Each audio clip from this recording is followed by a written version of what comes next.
folks, it's Dr. Gilchrist. So we've talked about the brain changes that happen with age, we've talked about the cognitive changes that happen with age, and we've spent some time talking about the behavioral things that happen with Alzheimer's disease. So now we're going to finish up by talking about the pathology of Alzheimer's disease and what's going on in the brain, as well as potential treatments and risk factors. So as we kind of talked about last time, where you're really going to see the progression of this disease ramp up is during moderate to severe Alzheimer's disease. So this is marked and characterized by progressive retrograde memory loss, semantic memory loss, an inability to perform daily activities, wandering, irritability, and illusionary misidentification. So we are going to talk about some of the specific signs of Alzheimer's disease that occur in the brain. These are also seen in other types of dementias, but you have all of these things together combined with Alzheimer's disease. So it will typically start with atrophy in the medial temporal lobe, followed by an overall global atrophy throughout the brain.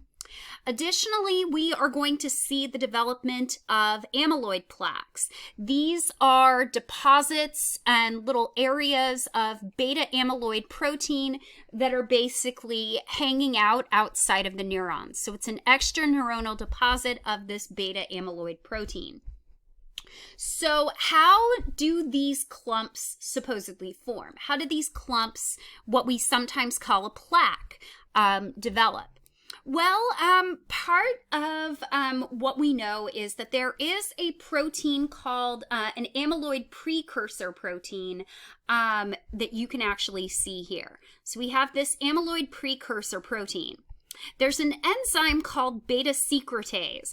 I just want to be really clear. You don't actually have tiny little scissors in your brain, but basically the job of this enzyme is to basically cut this amyloid precursor protein. So beta secretase cleaves it. We don't fully know why it does that.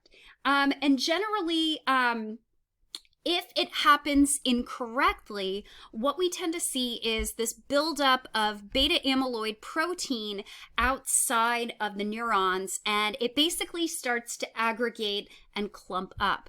And so you will see these telltale beta amyloid plaques throughout the brain in somebody with Alzheimer's disease. We don't really know why this happens. It's possible that there could be a mutation in the amyloid precursor protein gene. We're not really sure.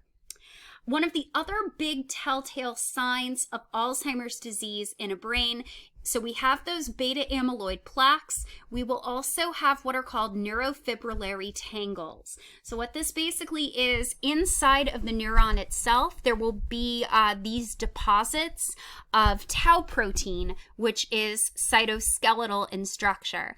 So it's going to aggregate inside of the neuron and basically impair neuronal function. So here's what that would look like in a brain with and without Alzheimer's disease. So with neurons, in a normal brain, you can see that we don't really have those neurofibrillary tangles. We don't really see any plaques of beta amyloid. Compare that to an Alzheimer's brain. Here you can see that the neurons are basically clogged by these tangles. We also see extracellular plaques of beta amyloid. Now these would be seen in postmortem brains under a microscope. So you stain for the proteins. You can't really see this on a standard MRI scan. Now this postmortem diagnosis is the gold standard. This can only be done postmortem. And it's likely that the combination of these two things together contributes to the global atrophy and the global cognitive impairments that we see in Alzheimer's disease. Every now and then there's a study that comes out that says maybe it's the amyloid plaques that are the problem. Other people come out and say maybe it's the tangles that are the problem. And it's usually both, not either or. Here's what this looks like under an actual microscope. So here you can actually see the buildup of tau protein within the neuron. You can see that it has this interesting structure because it is a cytoskeletal protein. Here are our amyloid plaques, and you can see that beta amyloid core. So generally people have been working off of the idea that it's the beta amyloid itself that's the problem. Now, part of the reason that people believe this is because we do actually know that the gene for the amyloid precursor protein is on chromosome 21. And if that sounds a little bit familiar to you, it's because Down syndrome results when you have what is trisomy, three basic genes of the 21st chromosome. So with trisomy 21, you actually have an extra copy of the APP gene. And what's kind of interesting and what you may not know is that a lot of people that have Down syndrome do develop Alzheimer's disease by age 40 or so. So there's a lot of evidence that potentially beta amyloid is the problem with Alzheimer's disease. The problem with this is that at least as of October 2012, a lot of research has found that drugs that reduce amyloid don't really affect the cognitive deficits or anything like that. So we can't explain the neuronal death by amyloid plaques alone. The atrophy is not just due to beta amyloid. So how can we detect beta amyloid in vivo? One of the things that we can look at is Pittsburgh compound B, or PIB. This is a salt that binds to beta amyloid, and you can actually measure its uptake with PET scans. And it's been used to confirm a probable Alzheimer's disease diagnosis, and it could even be an early indicator. So here's kind of an example. So here's a person with Alzheimer's disease, here's a person with a control, and you can kind of see our control. Cooler colors mean that there's not a lot of metabolic uptake of this Pittsburgh compound. There's not a lot of binding going on. So what this tells us is we don't really have a lot of beta amyloid plaques here. Now on the other hand, let's take a look at our Alzheimer's patient. We see a lot of warmer colors, particularly in the medial temporal lobes, and also in the frontal lobes in particular as well, parts of the parietal lobes. And what this tells us is that we do have a lot of beta amyloid plaques here. If we had somebody with Alzheimer's disease, we would probably see a similar sort of thing. What I'd also like you to pay attention to, I want you to look at the areas that tend to be pretty spared. That looks like the primary motor cortex, somatosensory cortex, to a lesser extent right out here on the outside, primary visual cortex. Odds are pretty good the primary auditory cortex would be spared as well. So this is evidence for the beta amyloid hypothesis of Alzheimer's disease, but that's clearly not the only issue. So one other theory that has come out is the cholinergic hypothesis. So one of the things that we do know is that there is, in folks with Alzheimer's disease, they are less likely to synthesize acetylcholine, and additionally, they tend to have a lot less of it circulating. Now, part of the reason that we think this might be kind of important, just to remind you, let's take a look at some of these different cholinergic pathways. So here, this particular pathway projects to the thalamus and the brainstem and the midbrain, which is really critical for that sleep-wake behavior. But we have this other pathway that projects all the way throughout the cerebral cortex and to the this third pathway connecting to the hippocampus. So this is an area these are areas that are really important for learning and memory and declarative memory. And we know that the limbic system, as well as a lot of our learning and memory systems, take a huge hit with Alzheimer's disease. So here's a really funny story. So because of this reduction in acetylcholine, it was believed for a while that if you could give somebody a choline pill, which is a precursor of acetylcholine, that would help synthesize acetylcholine in somebody with Alzheimer's disease, and thus that might ease their symptoms. Unfortunately, it turns out that if you give somebody choline, that acetylcholine precursor, it doesn't really do much to help with the symptoms of Alzheimer's disease. It does, however, make people smell like fish, because choline is, at least as far as I know, a pretty big component in a lot of different types of fish. A lot of fish are rich in choline. So if you take a choline tablet, it will not get rid of your Alzheimer's symptoms, but it sure will make you smell like fish. Now, here's kind of a more modern way of thinking about this cholinergic hypothesis. So just as a quick reminder, acetylcholine esterase, or ACHE, is basically designed to break down acetylcholine molecules into their precursors. In this case, choline, which is taken back up into the cell for recycling, and then acetate. So a lot of treatments for Alzheimer's disease have basically focused on trying to inhibit this acetylcholine esterase so that acetylcholine can stay in the synapse for longer. Kind of like the equivalent of a monoamine oxidase inhibitor, but for Alzheimer's disease. So a lot of treatments for Alzheimer's disease are basically designed to inhibit acetylcholine esterase. So it allows acetylcholine to stay in the synapse for longer. We do not have a cure for Alzheimer's, and believe me, I wish we did. So because we don't have a cure, we have to find ways to mitigate if we can. So this can potentially help people, so it's often prescribed. At the very least, it doesn't make things worse. So generally, the Aricept is what you will take. It's the only FDA-approved treatment. It may help alleviate cognitive symptoms, especially if you're in the earlier stages of the disease. It does not reduce the pathology, and probably most importantly, it does not delay or halt the progression of the disease. So just kind of keep that in mind. With diseases like dementia, where so many parts of the brain are affected, it's going to be really difficult to find a cure. But people really want a cure because this is a very devastating disease.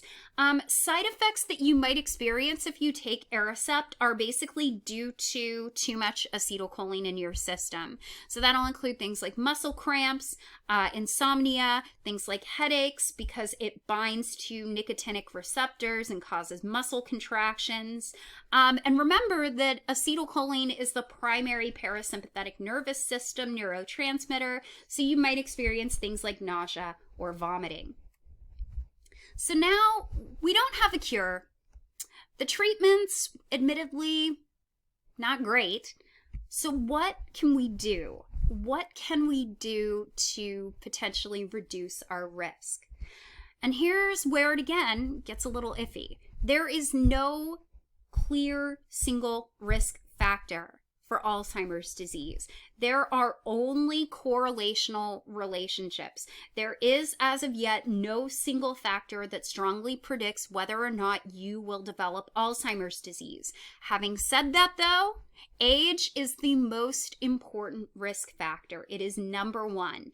Aging is associated with reduced DNA replication. The chromosomes become unstable. That might play a role. Additionally, just general wear and tear. Cells are older. This may lead to a lot of different problems like cardiovascular problems, which could lead to further problems in the brain due to reduced blood flow. And I've actually heard some people propose the idea that we need to think of Alzheimer's disease not so much as a neurodegenerative disorder, but rather as a cardiovascular issue.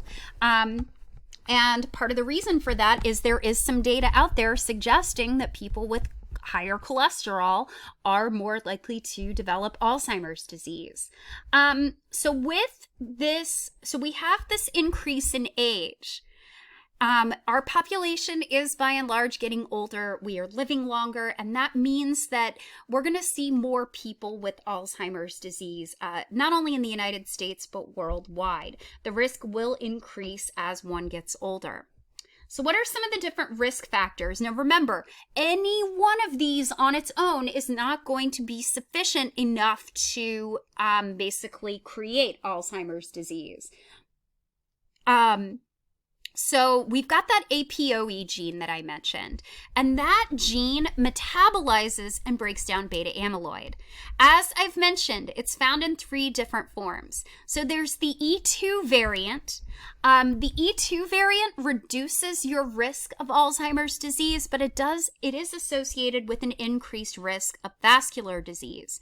E3 variant is the most common. It is the best at metabolizing beta amyloid. The E4 variant is poor at metabolizing beta amyloid and is associated with increased risk of Alzheimer's disease. Now, remember that you get 2 alleles. So somebody that has 2 alleles of APOE4 are going to be 10 to 30 times a greater likelihood of developing Alzheimer's disease. And there is some data out there showing that 40 to 65%, a large number, but certainly not a sizable majority, carrying at least 1 E4 allele. But this is important, and it's my reminder that your genes are not your destiny. 1/3 of people with Alzheimer's disease are E4 variant negative. And additionally, many double allele E4, people who have both alleles that are E4 never develop Alzheimer's disease. Remember that genes are not destiny. They are only going to express themselves in certain environments. So what that means is we need to look at some other environmental factors and see what else is going on. So here are a couple of other things that we know. Family history plays a role. That's especially true if you have an immediate family member, so we're talking like a mother or a father, that developed it before 65. That is a very strong genetic link. We know that head trauma and stroke can also be risk factors. We're not fully sure why this is. It could be because you're starting with less brain tissue, and that means that you have less tissue to lose before the symptoms are evident. We know that metal workers have an increased risk, particularly those that work with aluminum. There is a lot of data out there that may potentially scare you into not wearing antiperspirants that contain aluminum. Part of the reason for this is that people who have done research on brains of folks with Alzheimer's disease have actually found more aluminum in them than in healthy brains. Part of the reason for this is that aluminum causes proteins to aggregate, including beta amyloid and tau. But I would say you don't necessarily have to reduce your exposure to aluminum unless you want to. It's probably a pretty weak association. Hypertension and smoking also play a role, as is being female. Now, part of this is because women tend to have a longer life expectancy than men. There's also some data that suggests that women have some genetic differences compared to men that might make them a little bit more vulnerable to this disease. So these are some of the different risk factors. So what can you do to potentially mitigate your risk? I have 2 grandparents on the same side of my family, on my mother's side, that have this. I am watching my mother like a hawk, making sure she isn't showing symptoms. So what can somebody like me or somebody like you do to basically try to reduce our risk? So let's be clear. No single factor can prevent Alzheimer's disease. It just can't. So none of these on their own have a really strong preventative success, but there is some evidence that the more of these that you adopt, the better off you will be. That includes a healthy diet, possibly a Mediterranean diet, high in fish. If you're like me and you don't eat fish, take some fish oil, or if you're vegetarian or vegan like me, take some flaxseed oil. They're very high in omega-3 fatty acids. Olive oil, red wine, which is a vasodilator and in moderate amounts can actually be good for an older adult. Having a diet that's rich in vitamins. If you can, get your vitamins from fresh fruits and vegetables or with fortified foods rather than taking a multivitamin.